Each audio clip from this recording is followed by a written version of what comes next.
Muzaffarpur shelter home मामले की सुनवाई में आज फिर सुप्रीम कोर्ट ने सीबीआई को फटकार लगाई है। कोर्ट ने सुस्त रफ्तार जांच पर नाराजगी जाहिर करते हुए सीबीआई को जांच टीम की लिस्ट दाखिल करने का हुक्म दिया है।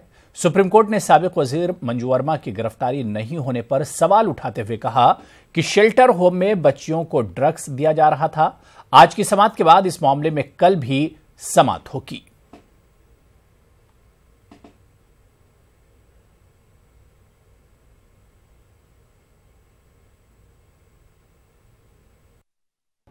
मुजफ्फरपुर शेल्टर होम में लड़कियों के साथ यौन शोषण के मामले में सीबीआई द्वारा की गई धीमी जांच पर सुप्रीम कोर्ट ने गहरी नाराजगी जताई। सुप्रीम कोर्ट ने मामले की सुनवाई के दौरान सीबीआई से यह पूछा कि इस पूरे मामले में बिहार सरकार की मंत्री मंजू वर्मा को अभी तक गिरफ्तार क्यों नहीं किया गया, जबकि मंजू वर्मा की एंटीसिपेटरी बेल बिहार के कोर्ट से खारिज कर दी गई है। सुप्रीम कोर्ट ने यह भी सवाल किया कि इस पूरे मामले में जो मुख्य अभियुक्त है ब्रजेश ठाकुर, उसको फिलहाल अभी तक जेल में शिफ्ट क्यों नहीं किया गया। हालांकि आज सुप्रीम कोर्ट ने यह आदेश दिया है कि इस पूरे मामले के मुख्य अभियुक्त ब्रजेश ठाकुर को पंजाब की पटियाला हाउस कोर्ट में शिफ्ट किया जाए। सुप्रीम कोर्ट ने सीबीआई के स्टेटस रिपोर्ट को देखने के बाद कहा कि बिहार के शेल्टर होम में जिस प्रकार की घटनाएं हुई हैं वो बहुत ही गंभीर और भयानक हैं, लिहाजा इस पूरे मामले में सीबीआई गंभीरता से जांच करे। सुप्रीम कोर्ट ने इस पूरे मामले में सुनवाई के दौरान सीबीआई से 20 सितंबर के उन अधिकारियों और अभी उन अधिकारियों की लिस्ट मांगी है जो इस मामले में